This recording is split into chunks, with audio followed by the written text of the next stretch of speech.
വളരെ വേണ്ടപ്പെട്ട ഒരു സുഹൃത്തിനെ ആശുപത്രിയിലാക്കിയിട്ട് വരുന്ന വഴിയാണ്. ഒരു ഗോൾഫ് GTI ഭയങ്കര ആഗ്രഹിച്ച് ബുക്ക് ചെയ്ത് സർപ്രൈസ് ആയിട്ട് വീട്ടിൽ കൊണ്ട് കാണിക്കാൻ വേണ്ടിയിട്ട് കൊണ്ടുപോയിരുന്നേ. അങ്ങനെ വീട്ടിൽ പോകുന്നതിന് ഒരു ചെറിയ വളവുണ്ട്. വളരെ കലുങ്ക് പിടിയും വലിച്ചുകൊണ്ട് കുറച്ച് ആൾക്കാരുണ്ടാവും. ഇവൻ വണ്ടി കൊണ്ടുപോകുമ്പോൾ പുതിയ വണ്ടിയല്ലേ, എന്തൊക്കെ ഉണ്ട്. ഇവൻ വണ്ടി എത്തി പുറത്തിറങ്ങി, ഇതേതൊരു വണ്ടി, ഇത് കൊള്ളാലോ, പുതുതാണല്ലോ. ഇതാണ് ഗോൾഫ് GTI. എന്ത് കിട്ടും മൈലേജ്? പറഞ്ഞ് 10 പിന്നെ നല്ല വില കുറവായിരിക്കും അല്ലേ? ഇല്ലാണ്ട് എങ്ങനെ ഇത്ര മൈലേജ്? ഓപ്ഷൻ എല്ലാം കൂടിയിട്ട് 10-70 ലക്ഷം റുപ്യ. 70 ലക്ഷോ? മറ്റേ താൽക്കാലത്ത് സുലൈമാന്റെ വീടിനപ്പുറത്തെ ഷാജി ഇല്ലേ, പുതിയ വണ്ടി മേടിച്ചില്ല മിഞ്ഞാന്ന്, അതായത് എട്ടിക. അതിനെന്താ വില? അതിന് 10-11 ലക്ഷം റുപ്യ. ഈ പൈസക്ക് 6-7 വണ്ടി കിട്ടില്ല അങ്ങനത്തെ.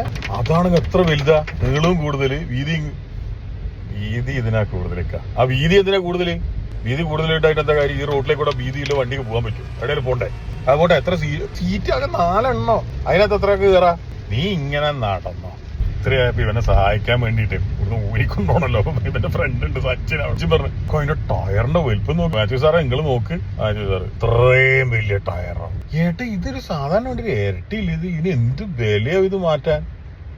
ഇവൻ രക്ഷപ്പെട്ട് പോയാലേ പറ്റുള്ളൂ. വീട്ടിൽ പോയിട്ട് ഇത് കാണിക്കാനുള്ള ത്രില്ലിൽ പോവാണ്. ഇതിന്റെ പെർഫോമൻസ് ഉണ്ടല്ലോ 0-100 എന്ന് പറഞ്ഞാൽ 0-100 എന്ന് പറഞ്ഞു കഴിഞ്ഞാൽ ഞങ്ങൾ ആക്സിലേറ്റർ ചവിട്ടിയിട്ട് 100 കിലോമീറ്റർ സ്പീഡിൽ ഇത് 6 സെക്കൻഡ് പോലും വേണം, 5 ചില്ലറ സെക്കൻഡിലെത്തും. നിങ്ങൾ ഈ പറയുന്ന വണ്ടിക്ക് 15 കൂടുതൽ 3 ഇരട്ടി സമയം വേണം. ഉടനെ എല്ലാവരും കൂടെ നിങ്ങൾക്കെല്ലാം ഓർമ്മയുണ്ട് ഇവൻ പണ്ട് എങ്ങനെയാണ് ഈ നാട്ടിലെ കൂടെ വണ്ടി കൊണ്ട് പോയത്.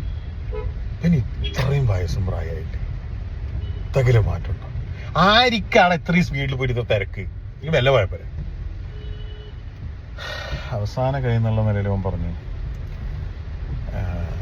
ഏട്ടാ ഇത് മറ്റേ NCAP റേറ്റിംഗ്, മറ്റേ സേഫ്റ്റി റേറ്റിംഗിൽ 5 സ്റ്റാറുള്ള വണ്ടിയാണ്. നിങ്ങൾ ഈ പറയുന്ന വണ്ടിക്ക് വെറും 3 സ്റ്റാറേ ഉള്ളൂ.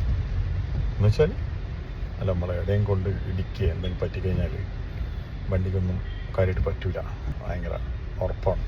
ഈടാ അതിനെന്താടാ ഈ കൊടുത്ത പൈസക്ക് ഇങ്ങനത്തെ 6 എണ്ണം കിട്ടൂലേ? ഒരെണ്ണം പോയാലും പിന്നെയും മേടിച്ചൂടെ? 7 എണ്ണം കുത്തി ചത്താലും ഇതേ പൈസയല്ലേ ആവുള്ളൂ. അതും കൂടെ കേട്ടപ്പോൾ ഇവനെ പിടിച്ചേക്കാൻ പറ്റിയില്ല. നമ്മളെപ്പോലെ ലോല ഹൃദയനാണ്, വീണുപോയി. ആസ്പത്രി കൊണ്ടാക്കിയിട്ട് വരിക.